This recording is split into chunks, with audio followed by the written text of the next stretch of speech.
से मिल रही बड़ी खबर के साथ नागौर से बड़ी खबर मिल रही है, जहां पर विवाद की भेंट चढ़ चुकी है धर्मसभा।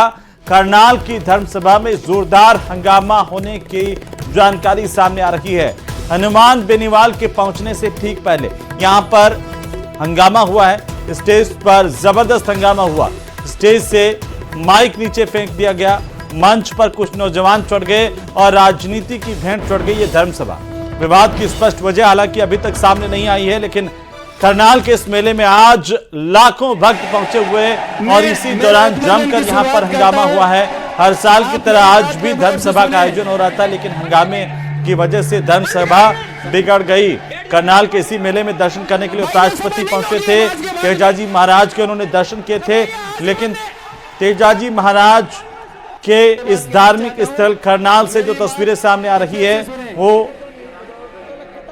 सोचनीय एक्सक्लूसिव तस्वीरें इस वक्त आपकी टीवी स्क्रीन पर। देश भर से तेजाजी महाराज के लाखों भक्त यहां पर मौजूद थे। लगातार भक्तों के आने का सिलसिला यहां पर चल रहा था, लेकिन मेले की धर्मसभा में हंगामे से सभी लोग अचंभित थे। मैं मेरे उद्बोधन की शुरुआत करता हूं, आप मेरी बात को गौर से सुने।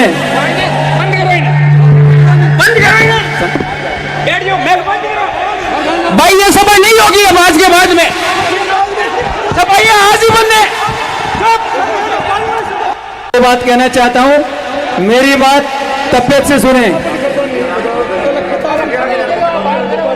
आपके लोकप्रिय सांसद जैसे आपके बीच में पधारने वाले हैं,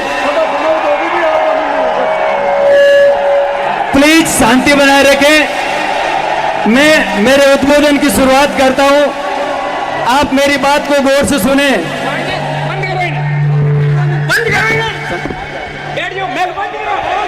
भाई ये सभा नहीं होगी अब आज के बाद में। तो तेजाजी महाराज की जन्मस्थली नागौर के करनाल से जो तस्वीरें सामने आई है, उनकी एक्सक्लूसिव तस्वीरें आपकी टीवी स्क्रीन पर। एक्सक्लूसिव तस्वीरें देखिए किस तरीके से यहां पर धर्मसभा में विघ्न पड़ा है। ज्यादा जानकारी के साथ हमारे सहयोगी महेंद्र विश्नोई फोन पर जुड़ चुके हैं। महेंद्र, कैसे इस धर्मसभा में इस तरह से तेजाजी की जन्मस्थली पर यह हंगामा हुआ? देखिए, घटनाक्रम बड़ा ही अप्रत्याशित है। कार्यक्रम को नाम दिया गया है धर्मसभा, लेकिन मंच पर राजनेता बैठते हैं और अलग अलग गुटों के राजनेताओं की एंट्री के कारण ही विवाद की ये स्थिति बनी है। हमेशा ही हर बार पिछले कई सालों से मेले में हल्की नोकझोंक होकर चीजें टल जाती है, लेकिन आज स्थिति थोड़ी ज्यादा बिगड़ गई और इसका नतीजा ये रहा कि फिर ये धर्मसभा हो नहीं पाई और बीच में ही पूरा कार्यक्रम ये बिखर गया। बड़ा अप्रत्याशित घटनाक्रम रहा। पूरे देश भर से जो तेजाजी महाराज में आस्था रखते हैं वो लोग सुनने के लिए बिल्कुल बैठे थे। चलिए, बहुत शुक्रिया तमाम जानकारी के लिए। नजर बनाए रखिए, अपडेट हम आपसे लेते रहेंगे। तो बहरहाल आगे बढ़ेंगे। सब इंस्पेक्टर भर्ती परीक्षा को निरस्त करने की मांग एक बार फिर से जोर पकड़ने लगी है। एसओजी की तरफ से भर्ती को रद्द करने के प्रस्ताव के बाद अब इस्तीफा दे चुके मंत्री डॉक्टर किरोड़ी लाल मीणा ने मुख्यमंत्री को पत्र लिखा है और ये मांग उठाई है। रिपोर्ट देखिए।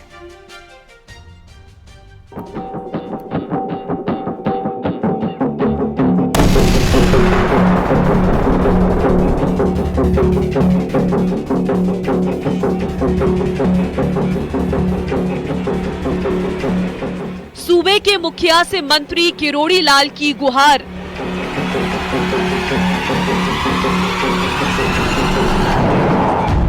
एसआई भर्ती 2021 में बड़े स्तर पर हुआ भ्रष्टाचार।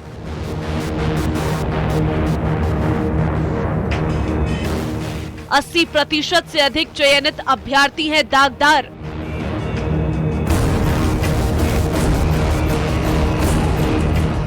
बीस 20% चयनितों पर भी संदेह बरकरार।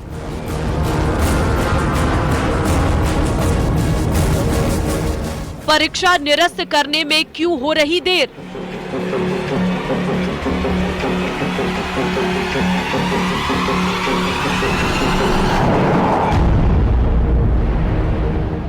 आम आदमी की आवाज को पुरजोर तरीके से उठाने वाले कैबिनेट मंत्री किरोड़ी लाल मीणा ने मुख्यमंत्री भजनलाल शर्मा को खत लिखकर एसआई भर्ती परीक्षा 2021 को तुरंत रद्द कर दोबारा इम्तिहान कराने की मांग की है। 3 पन्ने के पत्र में किरोड़ी लाल मीणा ने लिखा, आरपीएससी द्वारा वर्ष 2021 में आयोजित पुलिस सब इंस्पेक्टर भर्ती परीक्षा और अन्य परीक्षाओं में फर्जीवाड़े के खिलाफ मैंने 5 वर्ष सड़कों पर संघर्ष किया। तत्कालीन सरकार में आयोजित एसआई भर्ती परीक्षा में बड़े स्तर पर घोटाला हुआ तथा 959 में से 500 से अधिक अभ्यर्थी फर्जी, पेपर लीक और डमी अभ्यर्थी के जरिए चयनित होकर थानेदार बन गए हैं। वर्तमान में ट्रेनिंग ले रहे हैं। मैंने साल 2021 में उनके खिलाफ आवाज उठाई और इसमें संलिप्त लोगों के नाम उजागर किए थे जो अब पुलिस की गिरफ्त में हैं। देखो मेरी बात सुनो, मेरे सूचनाओं के हिसाब से 50% थानेदार फर्जी हैं और उन सब फर्जियों को पकड़ने में लगेगा लंबा टाइम और 50 दिन में जो फर्जी ट्रेनिंग ले रहे हैं वो सब थानेदार बन जाएंगे और बाद में कार्रवाई अगर सरकार ने की तो लिटिगेशन में मामला चला जाएगा। इसलिए मैंने माननीय मुख्यमंत्री जी को पत्र लिखा है, मांग की है कि करीबन 186 लोग बंद हैं जिसमें 80 लोग या 56 लोग सब इंस्पेक्टर फर्जी वाले पकड़े गए हैं। कैबिनेट मंत्री किरोड़ीलाल मीणा ने कहा कि पिछले दिनों आरपीएससी के पूर्व सदस्य रामूराम रायका और बाबूलाल कटारा की गिरफ्तारी इस बात का सबूत है कि इनके रहते जितनी भी भर्ती परीक्षाएं आयोजित हुई उनमें बड़े स्तर पर गड़बड़ी हुई है। जब आरपीएससी की चोटी पकड़ ली तो फिर आरपीएससी के चेयरमैन को क्यों छोड़ रहे हो? वो तो कटघरे में है। इसलिए वो पकड़ने का तो सिलसिला चलता रहेगा, हम प्रमाण देते रहेंगे, लेकिन ये परीक्षा रद्द होनी चाहिए, ये प्राथमिकता है। जो बच्चे इंटेलिजेंट हैं, होशियार है, जो सब इंस्पेक्टर के आईपीएस बनने लायक है, उनके भविष्य को इन्होंने बर्बाद किया, इनको माफ नहीं किया जाना चाहिए। आखिर छात्रों का क्या भविष्य होगा, क्या इससे मुक्ति मिल पाएगी, इसको लेकर ना सरकार का कोई वक्तव्य है, ना सरकार की कोई सोच है। जब सरकार पे संकट खड़ा होता है तब नए एक अभ्यर्थी को गिरफ्तार करके या नए एक ट्रेनिंग की व्यक्ति को गिरफ्तार करके मुद्दों से लगातार ध्यान भटकाती रहती है। इसका मतलब डॉक्टर किरोड़ीलाल मीणा, मुख्यमंत्री और पूरी कैबिनेट आपस में लड़ रही है। हालात बहुत खराब है और इन्होंने अपने इलेक्शन मैनिफेस्टो में कहा था कि हम आरपीएससी का पुनर्गठन करेंगे। तो आपने ना तो पुनर्गठन किया, आपने बहाना कर लिया कि साहब आरपीएससी का पुनर्गठन हम कैसे करें, हमारे तो दिक्कत ही आ रही, संवैधानिक संकट हो जाएगा। तो जब आप पहले मामले उठा रहे थे तब संवैधानिक संकट नहीं हुआ। आप जो बार बार ये झूठ बोलती है, बीजेपी को ये समझना पड़ेगा कि चुनाव से पहले कुछ और बोलती है, चुनाव के बाद कुछ और। आपको बताते चले कि जांच एजेंसी ने सरकार से एसआई भर्ती परीक्षा को रद्द करने की सिफारिश की है। सचमुच अगर लचर सिस्टम की वजह से फर्जी होने के बावजूद अभ्यर्थी नौकरी में बने हुए हैं तो लोगों का भरोसा उठ जाएगा। अगर एसआई भर्ती रद्द होती है तो आगे से लोग पेपर खरीदने के अपराध से बचने की कोशिश करेंगे, जिससे पेपर माफिया की कमर टूट जाएगी। साथ ही पकड़े जाने और कभी भी भर्ती रद्द होने के भय से इस अपराध पर रोक लग सकेगी।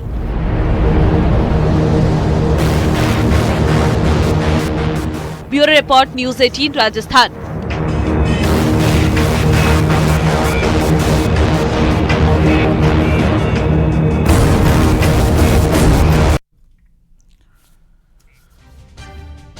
और अब बात करेंगे बाबूलाल कटारा की, जिसके राज उगलने का इंतजार है। एसआई भर्ती पेपर लीक मामले में आरपीएससी के पूर्व सदस्य बाबूलाल कटारा को तीसरी बार रिमांड पर सौंपा गया है।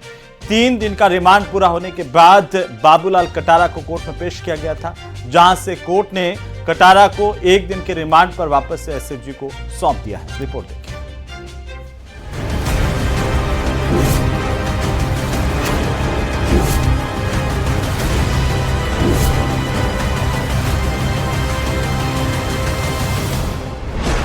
एसआई भर्ती पेपर लीक मामला, आरपीएससी के पूर्व सदस्य बाबूलाल को 1 दिन की रिमांड, 3 दिन की रिमांड पूरी होने पर किया गया पेश।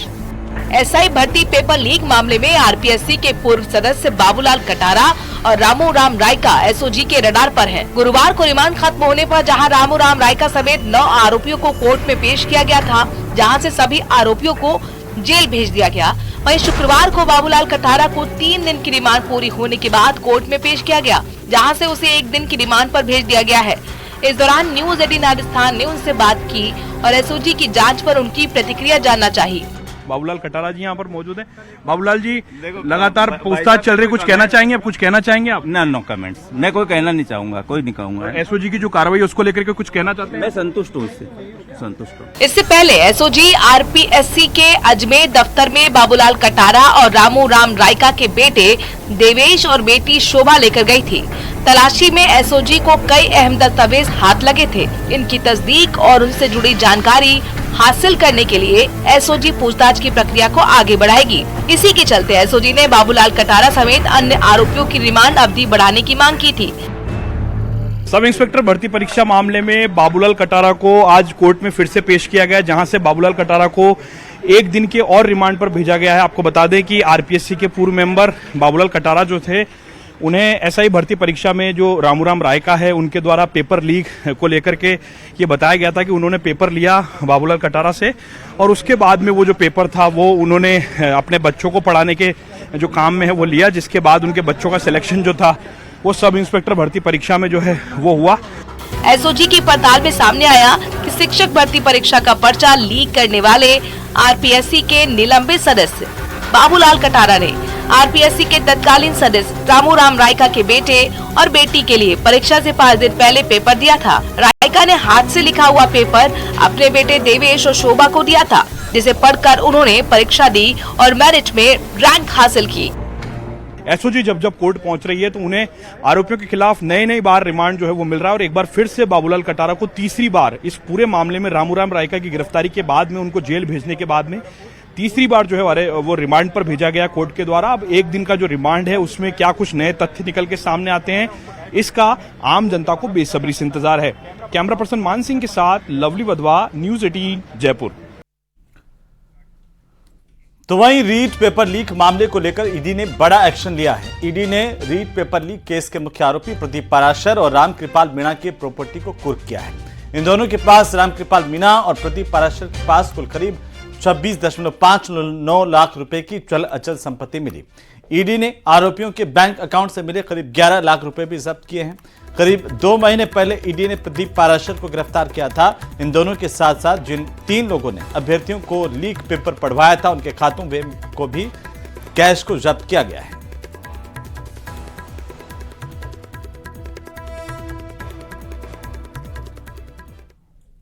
तो वहीं डिप्टी सीएम दिया कुमारी ने पूर्व मुख्यमंत्री अशोक गहलोत के बयान पर पलटवार किया। कहा कि उनके कहने से कुछ नहीं होता। अशोक गहलोत ने 5 साल क्या किया सबको पता है, इसीलिए वे सत्ता से बाहर हो गए। हमारी सरकार ने ऐतिहासिक बजट पेश किया और बड़े बड़े काम किए हैं। इस बजट पर हम काम करेंगे।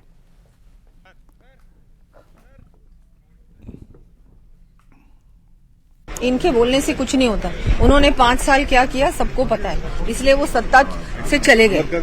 इसलिए उनके बारे में तो कोई फायदा नहीं है बोलने से। हमारी सरकार बहुत अच्छी तरीके से चल रही है। बहुत बड़े बड़े काम के मुख्यमंत्री जी ने इस बार ऐतिहासिक बजट पेश किया है और उस बजट को हम लोग धरातल पर लाने का पूरा प्रयास करें। तो वहीं जयपुर के एक निर्माणाधीन मकान के पानी के टैंक में गाय का शव मिलने के मामले को लेकर जोरदार हंगामा हुआ था कल, और इस पूरे मामले में अब तक पुलिस ने कार्रवाई करते हुए बिल्डिंग के मालिक को गिरफ्तार कर लिया है। पूरा मामला आखिर क्या है, रिपोर्ट देखिए।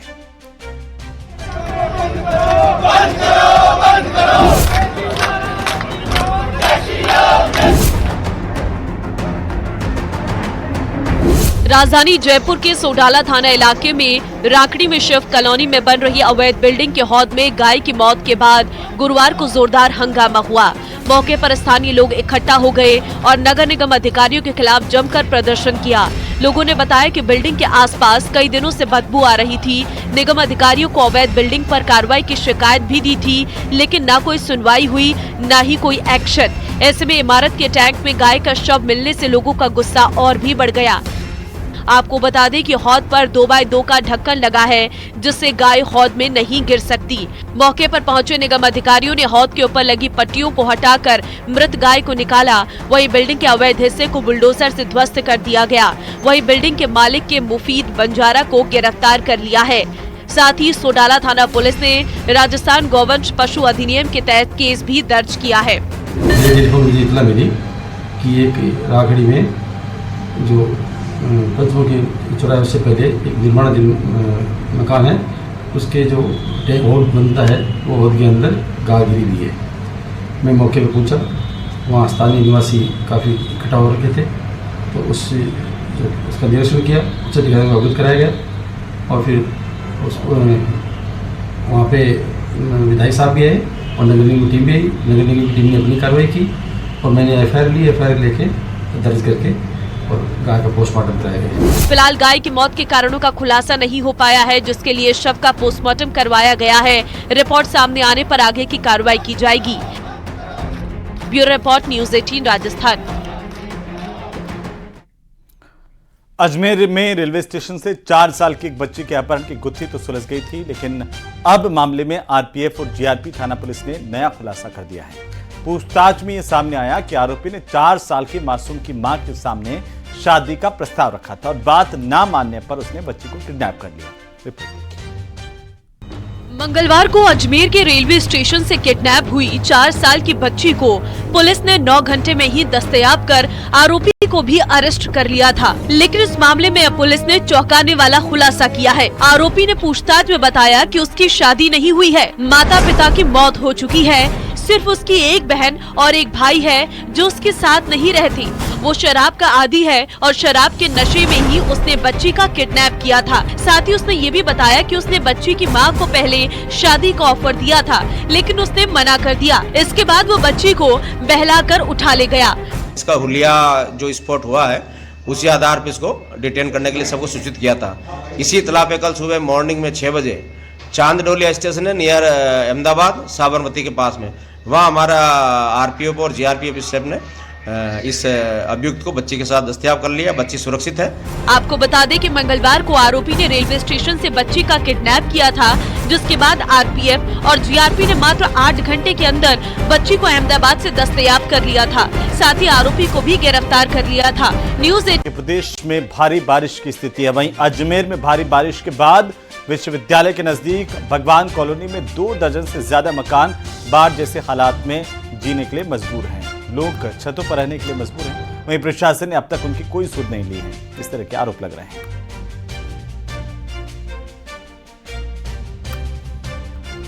तो चलिए अगली खबर का रुख कर लेते हैं। अजमेर की खबर पर फिर से लौटेंगे, लेकिन भ्रष्टाचार के मामले को लेकर जेल जा चुके पालिका अध्यक्ष को बीजेपी में शामिल करने के सवाल पर बीजेपी के प्रदेशाध्यक्ष मदन राठौड़ ने जो कहा, उससे अच्छा खासा विवाद खड़ा हो गया है।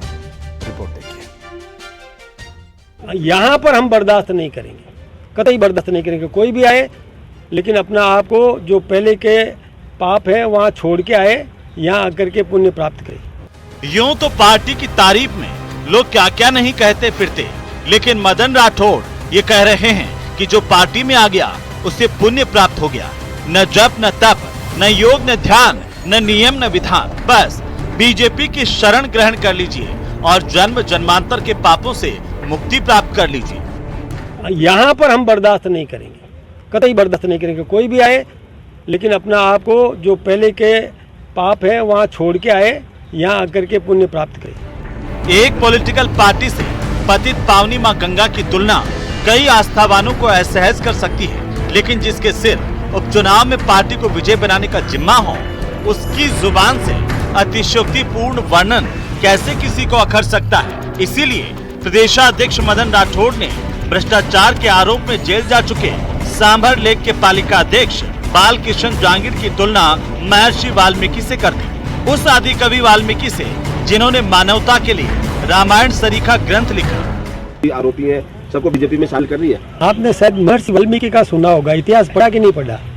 महर्षि वाल्मीकि पहले क्या थे? डाकू थे, लेकिन जब उनको ज्ञान का बोध हुआ तो वो महर्षि बने। महर्षि, इससे बड़ा और क्या हो सकता है? हुआ यूं कि सांभर लेक पालिका अध्यक्ष बालकिशन जांगीर को बीजेपी प्रदेशाध्यक्ष ने पार्टी की सदस्यता दिलवाई। मीडिया के सवाल पूछे जाने पर राठौड़ ने कहा कि वाल्मीकि पहले डाकू थे। राठौड़ ने कहा कि मैं जीरो टॉलरेंस के तहत भ्रष्टाचार को कतई बर्दाश्त नहीं करेंगे और कानून अपना काम करेगा। हम जीरो टॉलरेंस भ्रष्टाचार पर कतई बर्दाश्त नहीं करेंगे और कानून का काम करेगा। सियासत की अपनी मजबूरियां होती हैं, लेकिन अपनी पार्टी को पापियों के पाप धोने वाली मां गंगा बताकर क्या मदन राठौड़ दूसरे दलों को बरसात में उफरने वाले नदी नाले बताने की कोशिश कर रहे हैं? Bureau report, news 18 Rajasthan. तो हर बार की तरह इस बार भी न्यूज 18 राजस्थान आपके लिए लेकर के आ रहा है हिंदी दिवस के मौके पर हिंदी के सम्राट कॉन्टेस्ट। और इस कॉन्टेस्ट में आप भी शामिल हो सकते हैं, जीत सकते हैं ढेर सारे इनाम। स्क्रीन पर दिए गए QR कोड को आपको स्कैन करना है और आधे अधूरे मुहावरे को पूरा करना है और इसके साथ ही आप बन सकते हैं हिंदी के सम्राट। तो हिंदी का सम्राट बनना मत भूलिए, देखते रहिए न्यूज 18 राजस्थान।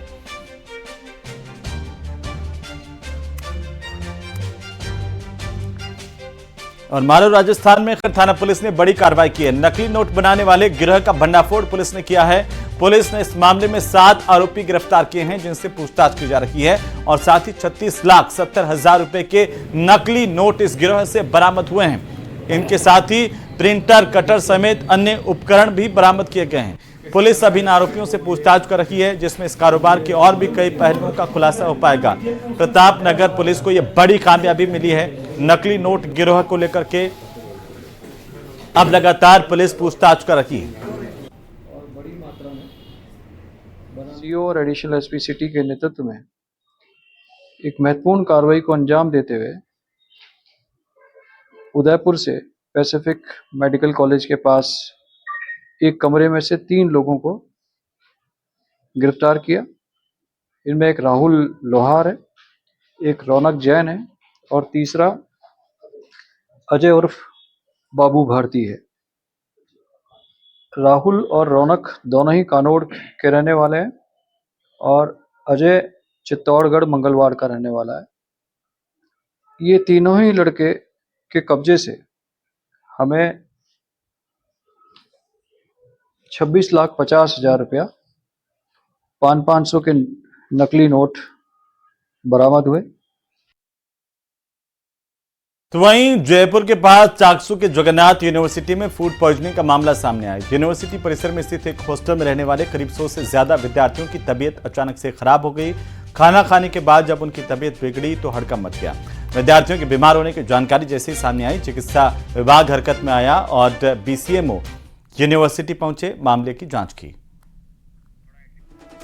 जगन्नाथ यूनिवर्सिटी में चिकित्सा विभाग की टीम मौके पर पहुंची और तबीयत खराब हुई छात्रों की जांच की गई। साथ ही साथ हॉस्टल के मैस की चेकिंग भी की गई, उसका भी जायजा लिया गया कि किस तरीके से खराब खाना यहां पर छात्रों को परोसा गया था जिससे फूड पॉइजनिंग की शिकायत हुई है।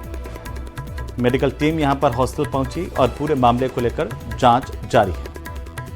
तो कुछ अधिकारियों से प्राप्त सूचना के अनुसार जगन्नाथ यूनिवर्सिटी में करीब 20-25 लोगों के उल्टी दस्त के केसेस सामने आए हैं, जिनको आज और कल दोनों दिन हमने टीम भिजवा दी थी, मेडिकल टीम भिजवाकर, और उनका डेटा लिया है। आज खुद विजिट करके और वहाँ पर साफ़ सफाई, पानी की व्यवस्था, किचन में साफ़ सफाई की व्यवस्था आदि को चेक किया है। करीब 65 के आसपास बच्चे जिनको की उल्टी दस्त थे उनको आज वहीं पे ही उपचार देकर, और 4-5 बच्चे हैं जिनको आगे टीमों द्वारा रेफर किया गया है। और चलिए अब बात करेंगे कोटा से आ रही एक ऐसी खबर की जहां पर जानलेवा रील किस तरीके से बनाई जा रही थी और उसके बाद पुलिस का एक्शन क्या हुआ, इस रिपोर्ट में देखिए। ऑनलाइन फेम के लिए रील का खुमार।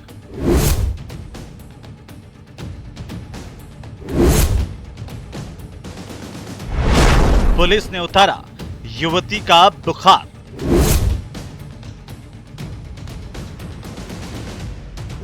रील बनाना और दिखाना यह एक तरह की बीमारी में बदल चुकी है।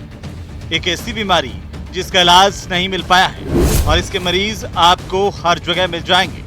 आपके घर के आसपास, बाजार में, दफ्तर में, हर जगह। बीते दिनों सोशल मीडिया पर भी कुछ इसी तरह की रील वायरल हुई थी, जिसमें एक युवती ने फेसबुक और इंस्टाग्राम आईडी से रील शहर के अलग अलग इलाकों में बनाई थी, जिसमें साफ देखा जा सकता है कि वो रास्ते पर वीडियो बनाते वक्त अपनी और आने जाने वालों की जान भी खतरे में डाल रही थी। मामले की जांच हुई तो पता चला कि ये वीडियो कोटा के बोरखेड़ा इलाके का है, जिस पर कोटा पुलिस ने उसे जाकर पाबंद किया।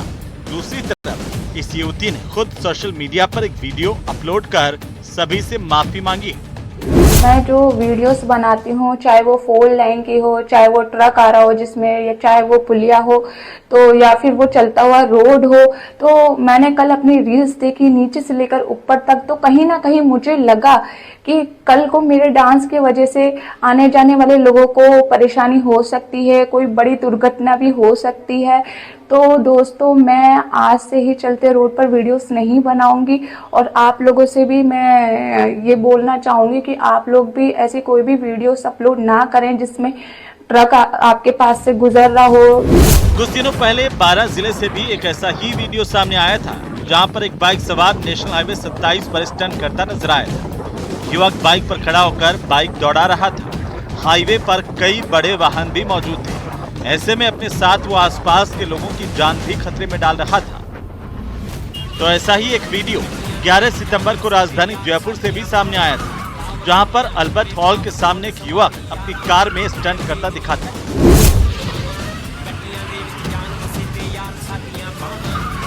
बीच सड़क पर युवक गाड़ी बैक कर नचा रहा है। रील्स बनाने, उसके वीडियो अपलोड करने और रातों रात सोशल मीडिया पर छा जाने की सनक नौजवानों की जिंदगी पर भी भारी पड़ सकती है। ऐसे कई मामले सामने आ चुके हैं जिसमें रील बनाने के चक्कर में लोगों को अपनी जान भी गंवानी पड़ी। Bureau report, news 18 Rajasthan. तो चलिए अब बात करेंगे बीकानेर की, जहां पर महाजन फील्ड फायरिंग रेंज में भारत और अमेरिकी सेना के जवान अपनी अपनी ताकत दिखा रहे हैं। 22 सितंबर को युद्धाभ्यास के 20वें संस्करण का समापन होगा। हमारे संवाददाता विक्रम जागरवाल ने युद्धाभ्यास का जायजा लिया है, आप भी देखिए।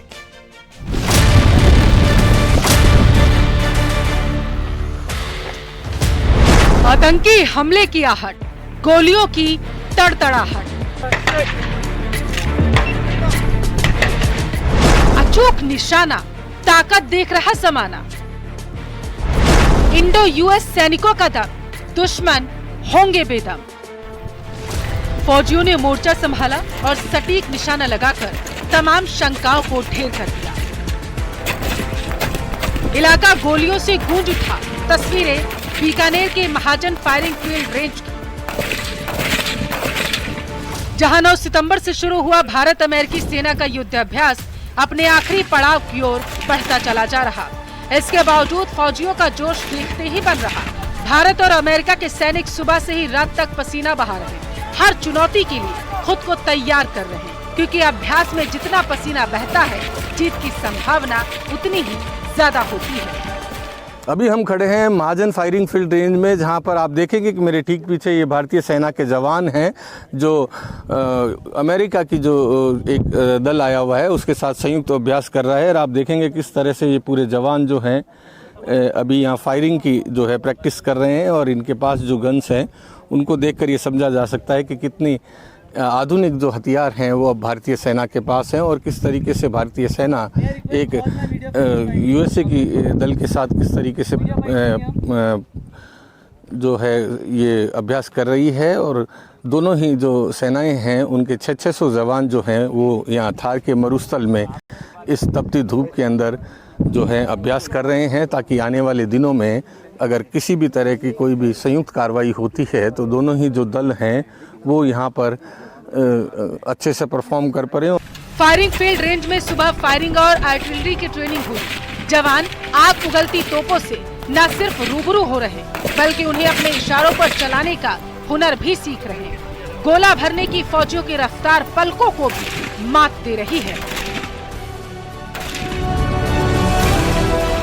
महाजन फायरिंग फील्ड रेंज में यूएसए और इंडिया की सेना जो है वो युद्धाभ्यास कर रही है। और आप मेरे पीछे देख रहे हैं ये ULH जो गन है, जिसकी मारक क्षमता 31 किलोमीटर तक है। और ये जो दुश्मन देश है या दुश्मन टारगेट है उस पर सटीक निशाना लगाने में काफ़ी हद तक कामयाब रहती है। और अभी इस जो आपने देखा कि किस तरह से इस पूरी गन को ऑपरेट किया जाता है, ये आर्टिलरी की जो पूरी बटालियन है उसकी तरफ से ये पूरा प्रदर्शन यहाँ पे किया गया है। और यहाँ दोनों ही देश की सेनाएं एक दूसरे के हथियारों को देखने और उसके साथ साथ उसको ऑपरेट करने का प्रशिक्षण ले रही है, ताकि अगर कोई भी स्थिति आती है जहां दोनों ही देश की सेनाओं को एक साथ युद्ध में भाग लेना पड़े तो वो अपने उन सभी आधुनिक हथियारों से समझ पाएँ और उनका उपयोग बेहतर तरीके से कर सके ताकि विश्व में शांति कायम करने में मदद मिल सके। बीकानेर से न्यूज़ 18 के लिए विक्रम जागरवाल।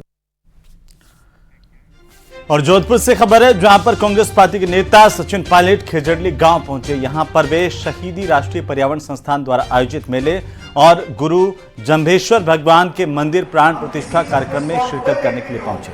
सचिन पायलट ने सभा को संबोधित करते हुए कहा कि समाज के लिए कुछ षड्यंत्र रचे जाते हैं, उनसे हमें सावधान रहना पड़ेगा। अगर आपके समाज के खिलाफ कोई साजिश रचेगा तो मैं आपके साथ खड़ा रहूंगा। सचिन पायलट ने यहां पर समाज के हर वर्ग को शिक्षा और संस्कारों पर ध्यान देने के का आह्वान किया। लोगों से अपील की कि हमें अपनी जीवन शैली से युवाओं को संस्कार देने की आज बेहद जरूरत है। समाज का राह उस वक्त सबको पकड़ होता है।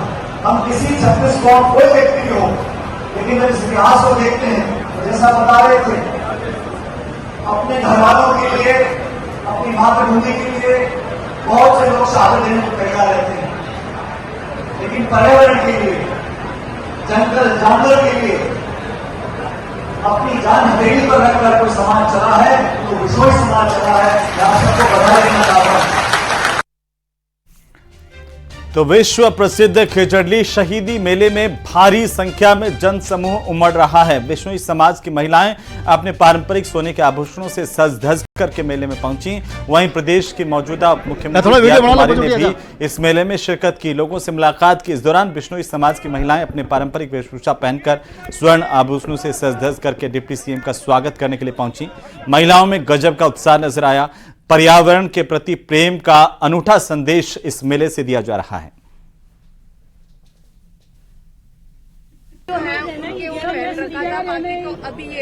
जो लाल सुरंग वस्त्र पहनकर और साथ में जो सोने से लदखद सजी धजी ये महिलाएं, शिक्षित महिलाएं हैं, कुछ सरकारी नौकरी में हैं, कुछ पुलिस विभाग में हैं, लेकिन अपनी परंपराओं का निर्वाह करते हुए यहाँ पर पारंपरिक ड्रेस में यहाँ पर पहुंची है।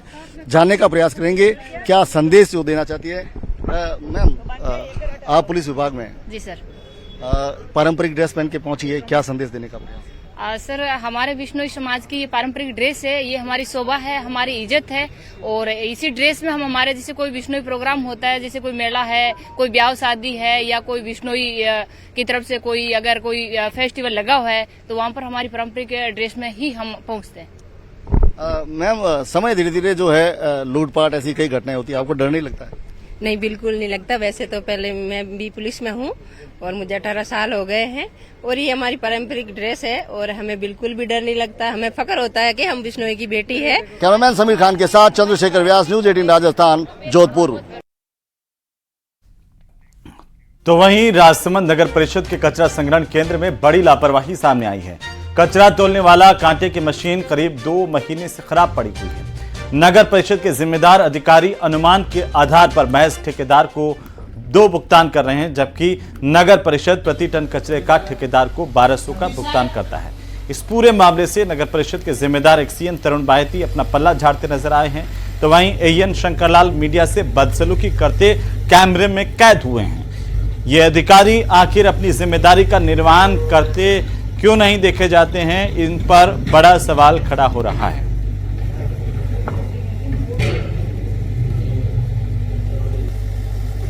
में गाय घूम रही है, गाय कचरा खा रही है, तो इनको रोकने के लिए कोई कदम नहीं उठाया जाता है यहाँ पर? नहीं सर, उठाया जाता है।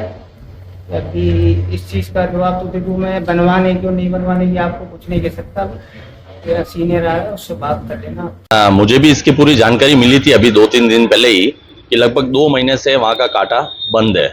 तो और कॉन्ट्रैक्टर द्वारा भी सुनने में आया था कि एप्लीकेशन जिस समय काटा खराब हुआ था उसी समय दे दी गई, लेकिन नगर परिषद ने उसके ऊपर कोई कार्रवाई नहीं की।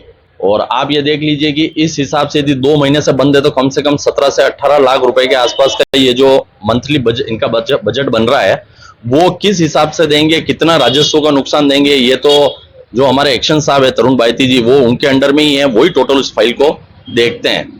आपके संज्ञान में कितने महीने से वहाँ पर जो है वो मशीन खराब है, काटा खराब, कुछ पता है क्या आपको? कितने महीने से काटा खराब?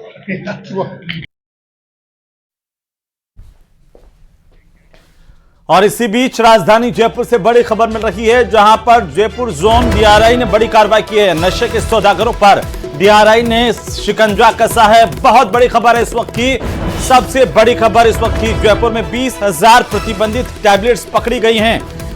सबसे पहले सबसे तेज एक्सक्लूसिव तस्वीरें आपकी टीवी स्क्रीन पर, किस तरीके से ये पूरा का पूरा गोरख धंधा यहां पर चल रहा है। जयपुर जोन के डीआरआई की तरफ से यह बड़ी कार्रवाई है। प्रतिबंधित टैबलेट पकड़ी गई हैं।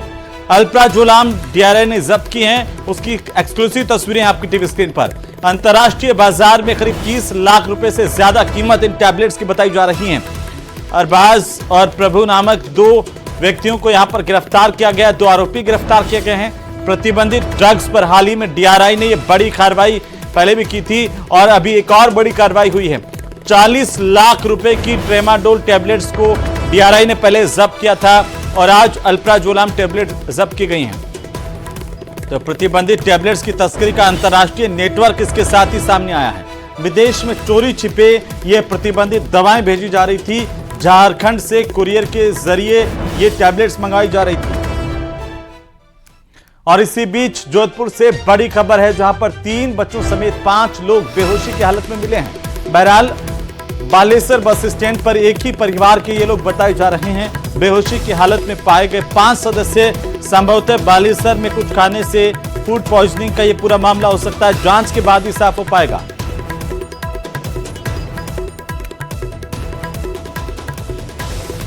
और इसी के साथ ही महारो राजस्थान में फिलहाल इतना ही। आप देखते रहिए न्यूज़ 18 राजस्थान। छोटे से ब्रेक के उस पार हम आपको दिखाएंगे प्रदेश की सबसे बड़ी चर्चा।